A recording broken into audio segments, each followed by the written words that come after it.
People say my biggest contribution to the tattoo world is these machines I invented. But what I would like my biggest contribution to be to the tattoo industry would be to get people to understand the blessings and curse aspect energetically of tattoos. Yeah, because tattooing is a ritual. Anytime there's blood spilt, we know this. It's a ritual. Anytime there's a ritual, it's a sacred space. Anytime there's a sacred space, that means it's really serious. That means the intention is going to be there, whether they know it or not, right? Look up. Breathe in.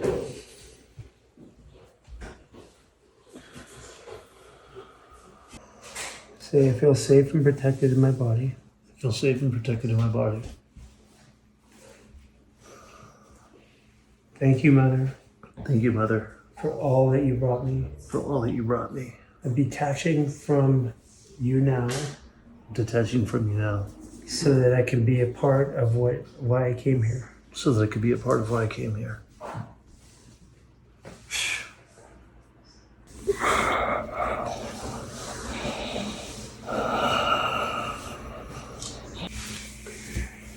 It's gonna burn a little bit. Give me some weight. Breathe. So what we're doing is we're removing like the blockages that the tattoo goes in. It creates blockages in the tissue. So as we basically move the tissue again, it will adapt. So there's nothing that we've done to our bodies that's permanent. So right there. Breathe. What does that feel like? It's like some relief. Relief. It's like a heaviness leaving. Yeah. So the tattoos bind, like you said, it binds you into the emotion. Yeah. What restricts your body. But as we open it up, the body will process it. So minerals, fascial maneuvers or movement, breath, eventually will take it all away. So when I tattoo people, it's like the healing aspect is different than if I'm just tattooing like your favorite team, right? There's junk food tattoos, right? Yeah. And then there's organic grass-fed I've thought tattoos. about it. I want something. Yeah. I'm called to do it. I'm not interested in the junk food tattoos. I've done it for many years, and it's interesting. I don't know why, but I've always felt, not that it was wrong, but it just wasn't fulfilling. So as I started tattooing, I noticed I would always gravitate to certain tattoos. There's stories that my dad would tell you that, like, he met a kid at the gym, and this kid's like, "Oh, you're Franco's dad. Oh my God, I love your son. Like, when I was a young kid, I came to him and I wanted demons all over my body. And your son told me, no, he's not going to do that on you. He's like, instead, let's do angels." So I convinced this guy to get angels. And my God, that's he awesome. He became the spiritual guy later on. He goes, "I'm so thankful that he did that because I would have regretted that. And I just love these angels he's done on me." And my dad's like, "Hey, good for you, man." Because my dad was never for my tattoo career. He was an old school Italian guy. Like, "What the fuck are you doing, man? Don't be a starving artist." But even early on, I was always mindful of the tattoos. I never did swastikas. I never did the 666s. And the reason why is I always knew that it was a blessing or a curse when you're tattooing somebody. Yeah. You're either going to bless them or curse them. And we know that people bless and curse themselves every day on accident without knowing. But the spirit world doesn't care. It operates by certain rules, right? We give rights to spirits. We give rights to good and bad without knowing, which is why they've hijacked our English vocabulary. I'm opening up my desires I'm opening up my desires on my feminine side. on my feminine side. Yeah.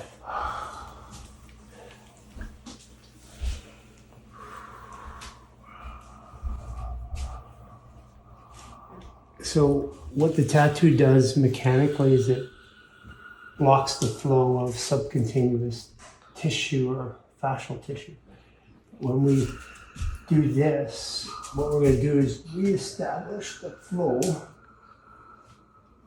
because it's like a cut. When the body has the right input, it'll heal itself.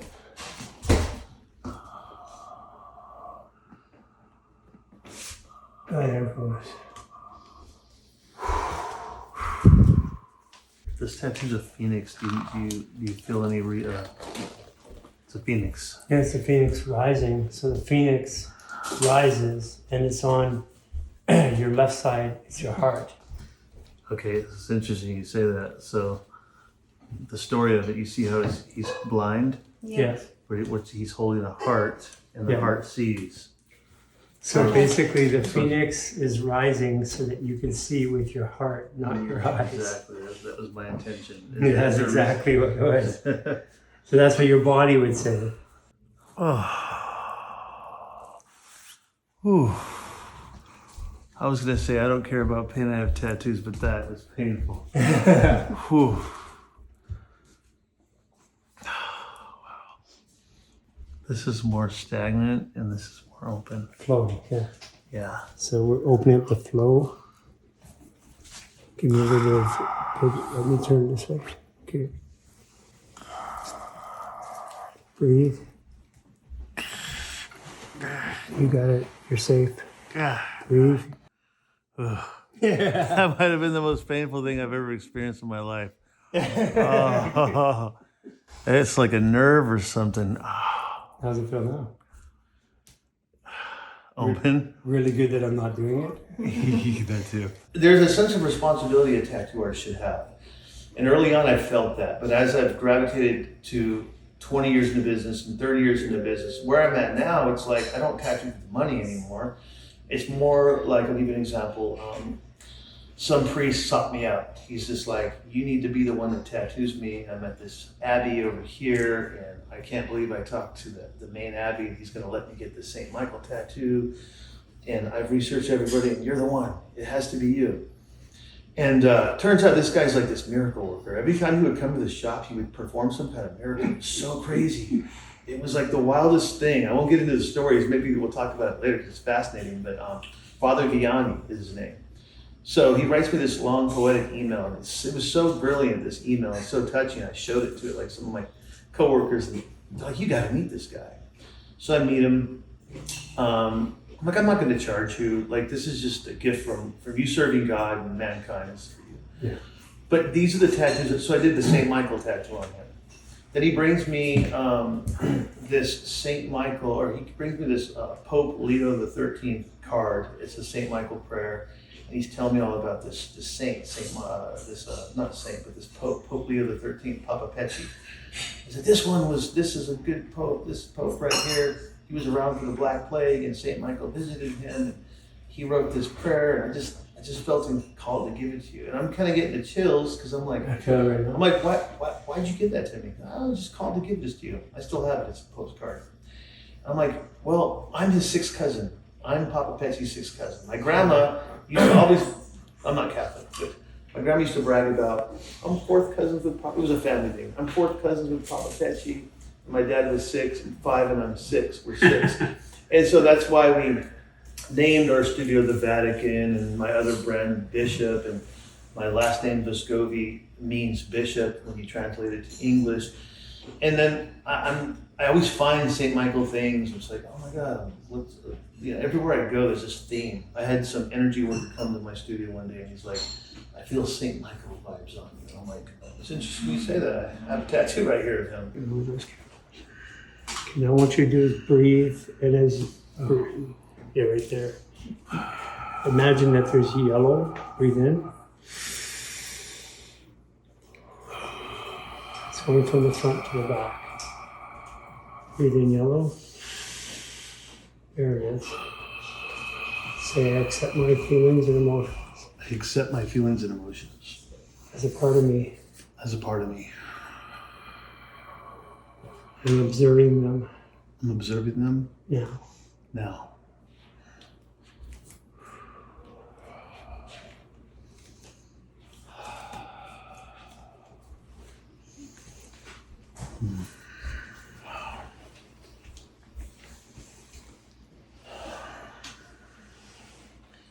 Feels like exhilarating. It's like a good one. Like power, right? Yeah. Ah!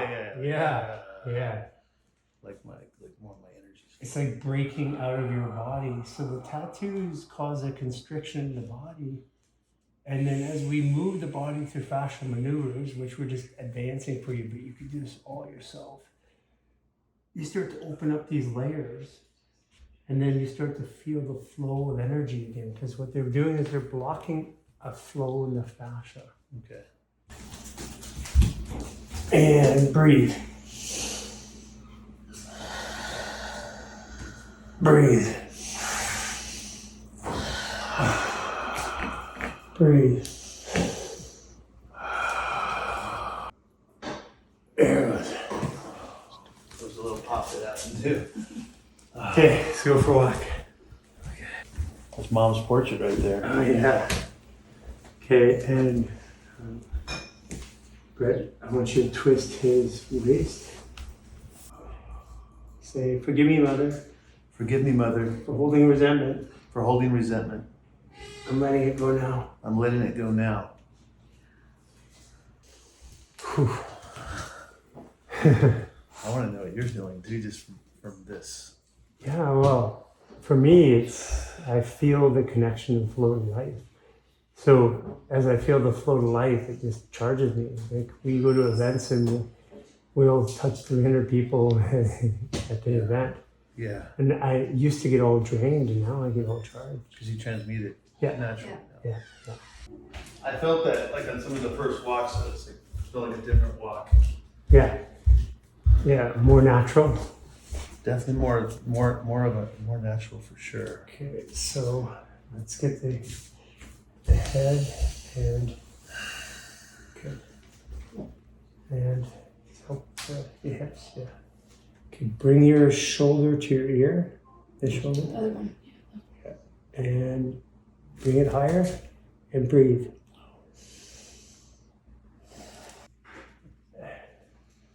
Okay. I'm dripping in sweat now.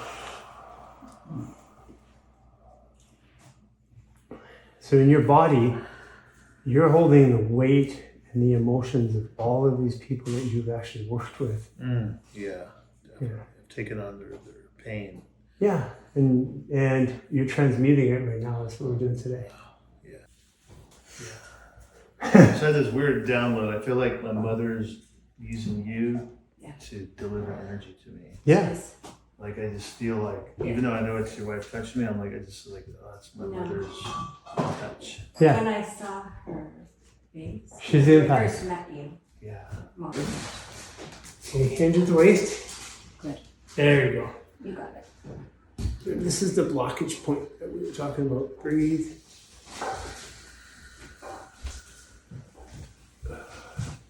It's head trauma from when you were young.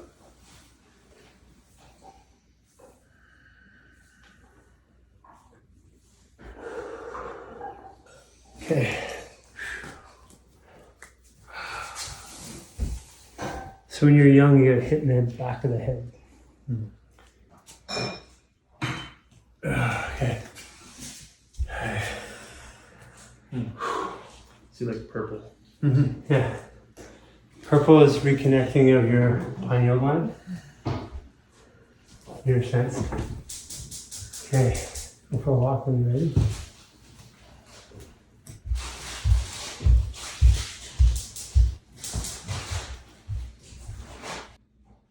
We're reconnecting all of that flow here that tattoo blocked.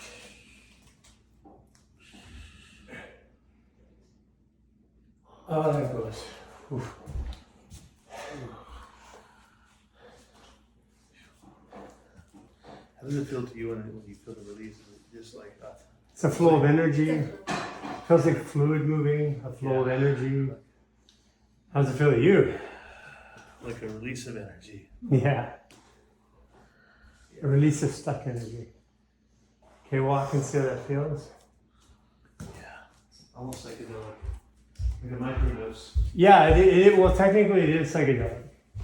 I see that. Yeah, so basically drugs don't make us high. Drugs stimulate a series of hormones and flow in the body, which we experience as psychedelic.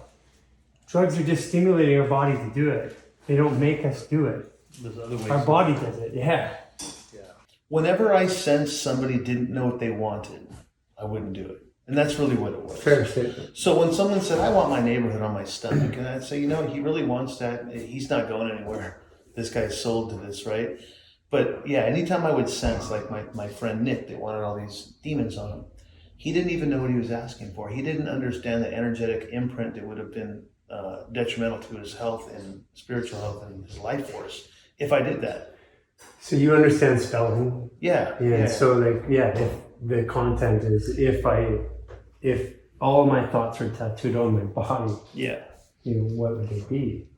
So what happens in the human body? Okay, first of all, if I'm going to do something to the body, there is an intent behind it, whether I know it or not. That's what we were talking about before. People will. When I look at them, I go. I look at their tattoos and I'm like, oh, so what happened with your mother? I don't even have to think any harder because I know where they placed it. Left side feminine, right side masculine. On the meridians tells you the organ that they're tattooing on. Okay. And that corresponding emotion. To emotions. That's like resentment, grief. Like you felt those. Yeah. And I believe there's a frequency for each of those emotions, There right? is. And it's down to the decimal point, right? Yeah. And so when somebody asks for a certain tattoo, let's go back to this negative idea. Someone says, I want these demons on me. I say, God's given me a level of understanding that I see you don't have. And because I have that level of understanding, I owe it to my Creator to not do that for you. There's a sense of responsibility every tattoo artist should have, but the more they know, the more responsibility. So that's why I've always said no, because here's how I look at it. If I put that in your body, you feel a certain way, so-and-so. And because of that feeling, you want to identify that feeling with pictures.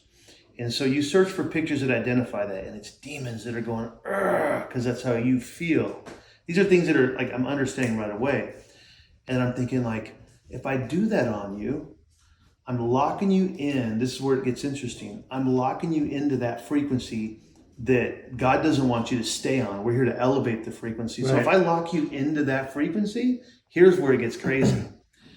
Oh, it's just a tattoo. He can move on in life and become a higher state. No, yes and no. Here's what happens. And I need you to understand this, or to break this down for me. Not understand. Yeah. I need you to break down this thing I'm about to say. Yeah, They get a tattoo. They lock that frequency in. I already with you. You ever smelt a perfume that takes you back to your grandmother 20, 30 years ago? Yeah. We know why, right? Because it's locked into the subconscious mind. Certain things lock into the subconscious mind. Art, colors, scent, pain. So I'm going to tell you why all that happened in a second. Pain. Okay. So this is, and I want to talk about the correlation between pain and blood and why I think that locks it in. But to finish that part is, if they get that tattoo, what I've done for them is every time they look at that demon, they're going to, it doesn't matter if they're now in church and they're just, family men, it's going to continue to just take them to that feeling of anger, pain, and frustration. And it's a curse if you really think about it. Sure it is. So that's why I've always said, no, I don't want to curse their body with a tattoo. Breathe. Keep pulling more. I got all of it. Pull away from me. Like your life depends on it. There you go. There it goes.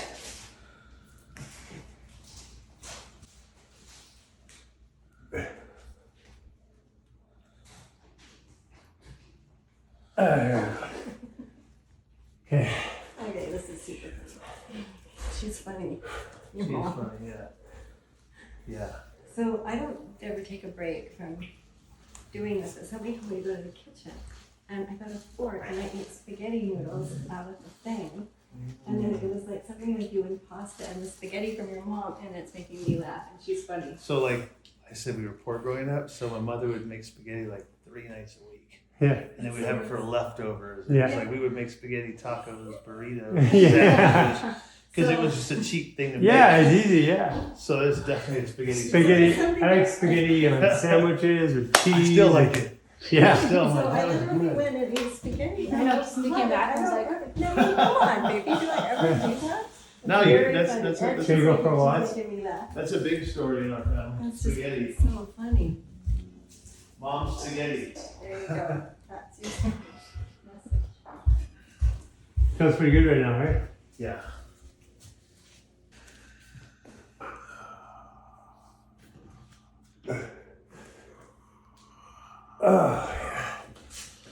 Yeah, because there's like something going on here. Yeah.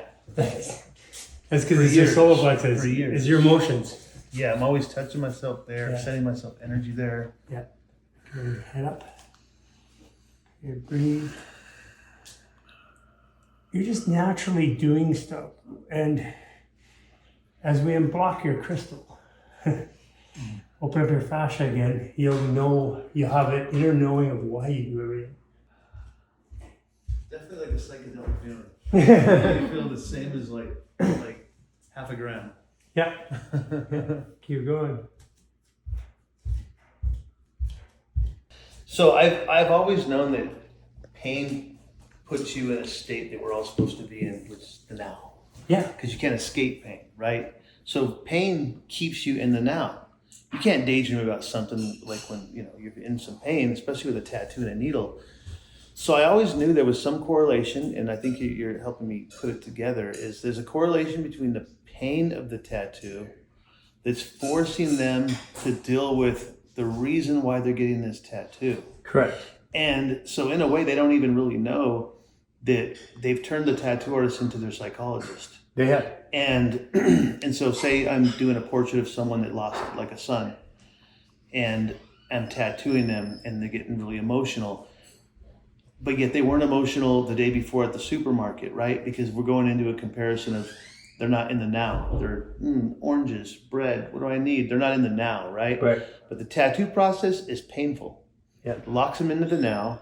I believe, like Jose Silva talks about, like the mind method, where he's teaching you how to install things into your subconscious mind, right? To operate on. When you're getting a tattoo, I feel the therapeutic part of it is that it's locking them into the now. They're forcing themselves to deal with the reason why they got that, and that's why they get emotional. But when the tattoo process is done, I believe that the pain and the fact that they were forced to be locked into the reason why they got that tattoo is what creates the imprint in their subconscious mind. Well, that's exactly what it is. So the body, the human experience is a learned experience, because pain is actually fictitious. There's nothing that's actually technically painful because you just touched it, the pain went away. Yeah. Pain is about attention. Yeah. And the attention is all of the resources. And when you put it here, like this is about desire. Mm-hmm. As an example. Mm-hmm. And so it's interesting because I've looked at pain from the perspective, because I was in pain my whole life. Mm-hmm. And all of a sudden I was out of pain. I'm like, whoa, this is really good. And then the fear of pain was worse than the pain itself. Yeah, I see that with tattoos. Oh, it's gonna hurt. It's gonna hurt. They're still doing it. Yeah. So pain actually is a mechanism of releasing hormones in the body. We're addicted to the experience as human beings. And even if that experience is emotional, we're addicted to the emotions of being human. And remember we talked about the river? Yeah. Well, people, if they're in the river, they're addicted to it and they just want to get bashed around and move. And those are the emotions of life. But if I stand outside of it and I observe it, I'm like, wow, that's really cool. I can even get in it for a second and then get back out. Yeah. We're not supposed to be in that flow. We're supposed to observe the flow and then say, I want to get in here over there and get out. But what we do is we become addicted to the flow. And the reason why that happens in the human experience is because our crystal gets blocked and we can't get the signal from our field. And we block the crystal by, well, first of all, by dehydration. Everybody's dehydrated right now. The chemicals around us dehydrate us. Yeah. And then, so we have the answer for that. This is how you rehydrate your body. Okay. I mean, literally the human body was, if you go back 100 years ago, it was 80% water. And then 20 years ago, it was 70% water. Today, they're teaching in school it's 60% water. Is that accurate as well too? Well, what they're doing is they're saying that's what it is. They're observing, it's accurate to the observation. That doesn't mean it's healthy. Yeah. Yeah, it's accurate to the observation, which is, yeah, the more water that we, so you've touched a lot of bodies, right? Yeah, Okay, Yeah. here, touch my body. Like really, Yeah. it's yeah. different, right? It's pretty loose. You grab my ear. So you know what bodies feel Oh, like. that's interesting. Yeah. It's like Yeah. baby skin. Yeah, but baby skin, but then also is like Oh, completely that's pretty adaptable. cool. Yeah. My Maybe body not. acts like an 18-month-old baby, not like a 55-year-old man. And this is something you were able to work on, right? You weren't doing this 10 No, years. no, this is all in the last 4 years. Okay, so This is a result of it, and we've documented every part of the experience because what happened is, as a result, I get younger, I feel better, I have more energy, I'm able to adapt and perceive to my world differently because I'm not in it anymore. Because you've cleaned the crystal. Yeah, clean the crystal. You are a master of the body. I ask you, like, you say tattoo artist, but I don't think that's an act. I mean, art Yeah, like, we yeah. call ourselves lifestyle artists, but I've always not liked the term tattoo artist for myself. yeah. So what are you, a healer? You know, my mother used to always say I was going to be a healer. Okay. I think what she meant is something I'm learning about myself. I've always been able to use energy. Spiritual guide. Yeah, so I've, like, my sisters, for example, like, in the family, like, me and my father are known to have healing hands. So, like, my sister's got a headache. She's like, oh, can you do that thing? They don't know what it is, but I'm going in. Everything emits a frequency, right? So it's like, for me, it's like reading Braille. I'm like, oh, I know where it's at. It's right there. Oh my God, how'd you know? It's just like, I just see it, right?